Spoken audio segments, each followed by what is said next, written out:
Welcome back to Bosco Campus Vision, the 15th lecture of Computer Applications Publications topic Creating Hyperlinks Part 2. In this lecture, we are discussing how to insert a hyperlink to an email address. To insert an email address. First step, right click the selected text or image, then click hyperlink. Second step, the insert hyperlink dialog box will open. On the left side of the dialog box, click email address.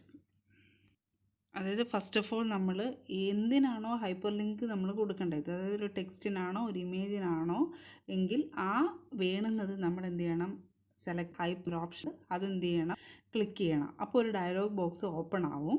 Open ആകുമ്പോൾ താഴെ image കൊടുത്തേക്കുന്നുണ്ടോ അതുപോലൊരു dialogue box ആയിരിക്കും open ആവുന്നത്. അതിൽ ഏറ്റവും താഴെ left സൈഡിൽ ഒരു ഇമെയിൽ അഡ്രസ്സ് എന്ന് പറഞ്ഞൊരു ഓപ്ഷനുണ്ട്. അത് ക്ലിക്ക് ചെയ്യുമ്പം എന്തായിരിക്കും, text to display, email address, subject എന്ന് പറഞ്ഞുകൊണ്ട് ഒത്തിരി ഓപ്ഷൻസ് വരും. അതിൽ ഈ ടെക്സ്റ്റ് ടു ഡിസ്പ്ലേ എന്നുള്ള ഓപ്ഷൻ എന്ന് പറയുന്നത് നമ്മളവിടെ സെലക്ട് ചെയ്ത ടെക്സ്റ്റ് ആയിരിക്കും അവിടെ ഡിസ്പ്ലേ ആയി കാണിക്കുന്നത്. അതായത് ഞാൻ ഒരു പ്രസൻറ്റേഷൻ ക്രിയേറ്റ് ചെയ്തതിൻ്റെ അകത്ത് ക്രിയേറ്റിംഗ് എന്നുള്ള ആ ടെക്സ്റ്റാണ് ഞാൻ റൈറ്റ് ക്ലിക്ക് ചെയ്ത് ഹൈപ്പർ ലിങ്ക് കൊടുത്തെങ്കിൽ ആ ടെക്സ്റ്റ് ടു ഡിസ്പ്ലേക്കകത്ത് ക്രിയേറ്റിംഗ് എന്നുള്ളതായിരിക്കും വന്ന് കിടക്കുന്നത്. Then type the email address you want to connect to in the email address box, then click OK button. അതായത് ആ ഇമെയിൽ അഡ്രസ് ബോക്സിൽ നമുക്ക് എന്ത് ചെയ്യാൻ പറ്റും, നമുക്ക് ഏത് മെയിലിലോട്ടാണ് ലിങ്ക് കൊടുക്കേണ്ടത്, അതായത് നമ്മുടെ ക്രിയേറ്റിംഗ് എന്നുള്ള ആ ബട്ടണിൻ്റെ അകത്ത് ക്ലിക്ക് ചെയ്യുമ്പോൾ, അതായത് ആ ടെക്സ്റ്റിൻ്റെ അകത്ത് ക്ലിക്ക് ചെയ്യുമ്പോൾ ഏത് ഇമെയിൽ അഡ്രസ്സാണ് ഓപ്പൺ ആവേണ്ടതെന്നുള്ളത് നമ്മളിവിടെ ഈ ഇമെയിൽ അഡ്രസ്സ് എന്നുള്ള ടെക്സ്റ്റ് ബോക്സിൻ്റെ അകത്ത് നമ്മൾ സ്പെസിഫൈ ചെയ്ത് കൊടുക്കണം. അത് കൊടുത്ത ശേഷം താഴെ ഓക്കെ എന്നുള്ള ബട്ടൺ ക്ലിക്ക് ചെയ്യുക. അത് കൊടുത്ത ശേഷം how to open and test a hyperlink, ആ ഹൈപ്പർ ലിങ്ക് റെഡി ആയോ എന്ന് നമ്മളെങ്ങനെയാണ് ടെസ്റ്റ് ചെയ്യുന്നത്. After you create a hyperlink it is important to test it. Right click the hyperlink then click open hyperlink. അതായത് നമ്മൾ ആ കൊടുത്ത ടെക്സ്റ്റിന് അപ്ലൈ ആയോ എന്നറിയാൻ വേണ്ടിയിട്ട് അവർ ഓപ്പൺ ഹൈപ്പർ ലിങ്ക് എന്നുള്ള ബട്ടൺ എന്ത് ചെയ്യുന്നു, ഓപ്ഷൻ തിരഞ്ഞെടുക്കുന്നു. Your web browser should open and navigate to the linked page. എവിടാണോ നമ്മൾ നാവിഗേറ്റ് ചെയ്യാൻ കൊടുത്തത് അവിടേക്ക് ഓപ്പൺ ആവുന്നു. If it does not work check the hyperlink address for any misspelling. അതായത് നമുക്ക് വർക്ക് ആയില്ലെങ്കിൽ എന്തെങ്കിലും സ്പെല്ലിംഗ് മിസ്റ്റേക്ക് അഡ്രസ്സ് കൊടുത്തതിലുണ്ടെന്നാണ് അതിൻ്റെ അർത്ഥം. അപ്പോൾ ഇങ്ങനെയാണ് ഒരു ടെക്സ്റ്റിനോ അല്ലെങ്കിൽ ഒരു ഇമേജിനോ നമ്മൾ ഹൈപ്പർ ലിങ്ക് അപ്ലൈ ചെയ്ത ശേഷം എങ്ങനെയാണ് ഓപ്പൺ ആക്കുന്നത്, എങ്ങനെയാണ് അത് അപ്ലൈ ആയോ എന്നുള്ളത് സെലക്ട് ചെയ്ത് കൊടുക്കുന്നത് എന്നുള്ള സ്റ്റെപ്സാണ് നമ്മളിപ്പോൾ ഡിസ്കസ് ചെയ്തത്. ഇനി നമ്മൾ ഹൈപ്പർ ലിങ്ക് എല്ലാം അപ്ലൈ ചെയ്ത ശേഷം ഞാനൊരു സ്പെസിഫൈ ചെയ്ത ഒരു ടെക്സ്റ്റിന് എനിക്ക് ഹൈപ്പർ ലിങ്ക് വേണ്ട, അതെങ്ങനെയാണ് റിമൂവ് ചെയ്യുന്നതെന്നുള്ള സ്റ്റെപ്പാണ് നോക്കുന്നത്. How to remove a hyperlink. First right click the hyperlink. അതായത് നമ്മൾ ഒരു ടെക്സ്റ്റിന് ഹൈപ്പർ ലിങ്ക് അപ്ലൈ ചെയ്ത് വെച്ചേക്കുകയാണ്, നമുക്ക് അതിന് വേണ്ടാന്നുണ്ടെങ്കിൽ ആ ടെക്സ്റ്റിൻ്റെ അവിടെ കൊണ്ടുവന്ന് റൈറ്റ് ക്ലിക്ക് ചെയ്യുക, ക്ലിക്ക് റിമൂവ് ഹൈപ്പർ ലിങ്ക്. എന്താണ് അവിടെ ഒരു ഓപ്ഷനുണ്ട്, ഒരു ഡയലോഗ് ബോക്സ് അപ്പിയർ ചെയ്യും, അതിൻ്റെ അകത്തൊരു ഓപ്ഷനുണ്ട്, എന്താണ് റിമൂവ് ഹൈപ്പർ ലിങ്ക് എന്നൊരു ഓപ്ഷനുണ്ട്. അങ്ങനെയാണെങ്കിൽ നമ്മൾ അപ്ലൈ ചെയ്ത ഹൈപ്പർ ലിങ്ക്, അതായത് നമ്മളൊരു ടെക്സ്റ്റിന് അപ്ലൈ ചെയ്ത ഹൈപ്പർ ലിങ്ക് എന്ത് ചെയ്യുന്നു, അവിടുന്ന് റിമൂവ് ആവുന്നു. അങ്ങനെയാണ് എന്താണ് ഒരു ഹൈപ്പർ ലിങ്ക് ഒരു ടെക്സ്റ്റിൽ നിന്നും റിമൂവ് ചെയ്യുന്നത്. ഇപ്പോൾ ഇതുവരെ നമ്മൾ നോക്കിയത് ഒരു ഇമെയിൽ അഡ്രസ്സിലോട്ട് എങ്ങനെയാണ് ഹൈപ്പർ ലിങ്ക് കൊടുക്കുന്നത്, അതുപോലെ തന്നെ ഒരു ഹൈപ്പർ ലിങ്ക് അപ്ലൈ ചെയ്താൽ എങ്ങനെയാണ് അത് വർക്കിംഗ് ആണോ നോക്കുന്നത്.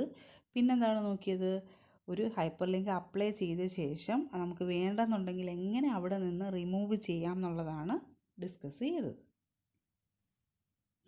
ഇനി how to insert a hyperlink to another slide. First right click the selected text or image then click hyperlink. മുമ്പേ പോലെ തന്നെ നമ്മൾ ടെക്സ്റ്റ് സെലക്ട് ചെയ്ത് വെച്ചു, റൈറ്റ് ക്ലിക്ക് ചെയ്ത് ഹൈപ്പർ ലിങ്ക് ക്ലിക്ക് ചെയ്തു. The insert hyperlink dialog box will open. Dialog box എന്ത് ചെയ്തു, ഒരു ഓപ്പൺ ആയി. On the left side of the dialog box click place in this document. അതായത് നമ്മൾ മുമ്പേ ഇമെയിൽ അഡ്രസ്സ് സെലക്ട് ചെയ്ത പോലെ അതിൻ്റെ തൊട്ട് മുകളിലായിട്ടുണ്ട് പ്ലേസ് ഇൻ ദിസ് ഡോക്യുമെൻ്റ് എന്നുള്ള ഓപ്ഷൻ. അത് നമ്മൾ സെലക്ട് ചെയ്ത് വെച്ചു. Then a list of the other slides in your presentation will appear. Click the name of your slide you want to link to. അതായത് നമ്മൾ പ്ലേസ് ഇൻ ദ ഡോക്യുമെൻ്റ് എന്നുള്ളത് select ചെയ്ത ശേഷം നമുക്ക് കുറേ ഡയലോഗ് ബോക്സുകൾ, ഒരു ഡയലോഗ് ബോക്സ് ഓപ്പൺ ആയി അതിൻ്റെ അകത്ത് എന്താണ് first slide, second slide, next slide, last slide, previous slide എന്ന് പറഞ്ഞിട്ട് കുറേ ഓപ്ഷൻസ് വരും.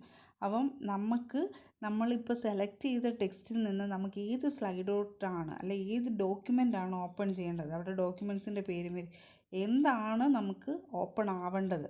ഇപ്പോൾ നമ്മൾ മുമ്പേ പറഞ്ഞ പോലെ ക്രിയേറ്റിംഗ് എന്നുള്ള ഒരെണ്ണത്തിനാണ് നമ്മൾ ഹൈപ്പർ ലിങ്ക് കൊടുത്തെങ്കിൽ ആ ക്രിയേറ്റിംഗ് ക്ലിക്ക് ചെയ്യുമ്പോൾ എന്താണ് ഓപ്പൺ ആവേണ്ടതെന്നുള്ളത് നമുക്ക് ഇവിടെ എന്ത് ചെയ്യാൻ പറ്റും, സെലക്ട് ചെയ്ത് കൊടുക്കാൻ പറ്റും. ഇനി നമ്മൾ ആ ക്രിയേറ്റിംഗ് ക്ലിക്ക് ചെയ്യുമ്പോൾ നമ്മുടെ ലാസ്റ്റ് സ്ലൈഡിലോട്ട് പോകണമെന്നുണ്ടെങ്കിൽ എന്തായിരിക്കും, അവിടെ ലാസ്റ്റ് സ്ലൈഡ് എന്ത് ചെയ്താൽ മതി, സെലക്ട് ചെയ്ത് കൊടുക്കുക, ഓക്കെ കൊടുക്കുക. Then click OK. The text or image will now be a hyperlink to the slide you selected. അതായത് നമ്മുടെ ആ ടെക്സ്റ്റോ അല്ലെങ്കിൽ ആ സ്ലൈഡോ എന്തായിരിക്കും, ഏത് സ്ലൈഡിലാണ് ഓപ്പൺ ആവേണ്ടതെന്നുള്ള ഹൈപ്പർ ലിങ്ക് നമ്മൾ സ്പെസിഫൈ ചെയ്ത് കൊടുത്തിട്ട് ഇരിക്കുമായിരിക്കും. ഇപ്പം നമ്മൾ പറഞ്ഞത് എന്താണ്, വേറൊരു സ്ലൈഡിലോട്ട് എങ്ങനെ നാവിഗേറ്റ് ചെയ്യാമെന്നുള്ളതാണ്. ഇനി പറയുന്നത് വേറൊരു ഫയൽ എങ്ങനെ ഓപ്പൺ ആക്കുക എന്നുള്ളത്. മുമ്പത്തെ സ്റ്റെപ്പ് പോലെ തന്നെ right click the selected text or image, then click hyperlink. The insert hyperlink dialog box will open. Then on the left side of the dialog box, click place in this document. ഇത്രയും നമ്മൾ മുമ്പേ പറഞ്ഞ പോലെ തന്നെയുള്ള സ്റ്റെപ്പുകളാണ്. Then click the drop down arrow to browse for your file. അതായത് ഒരു drop down ആരോ വരും, അവിടെ നിന്ന് നമുക്ക് ഏത് ഫയലാണ് വേണ്ടതെന്നുള്ളത് നമ്മൾ സെലക്ട് ചെയ്ത് അല്ലെ ബ്രൗസ് ചെയ്ത് എടുക്കുക. ഓക്കെ നമ്മൾ ക്ലിക്ക് ചെയ്യുക. ഈ ഇമേജിൽ കാണുന്നതെന്ന് പറയുന്നത് എന്താണ്, ഡിസൈഡ് ഫയൽ നമ്മൾ അതിൽ നിന്ന് സെലക്ട് ചെയ്ത ശേഷം ഓക്കെ എന്ത് ചെയ്യുന്നു, ക്ലിക്ക് ചെയ്യുന്നു. Then click OK.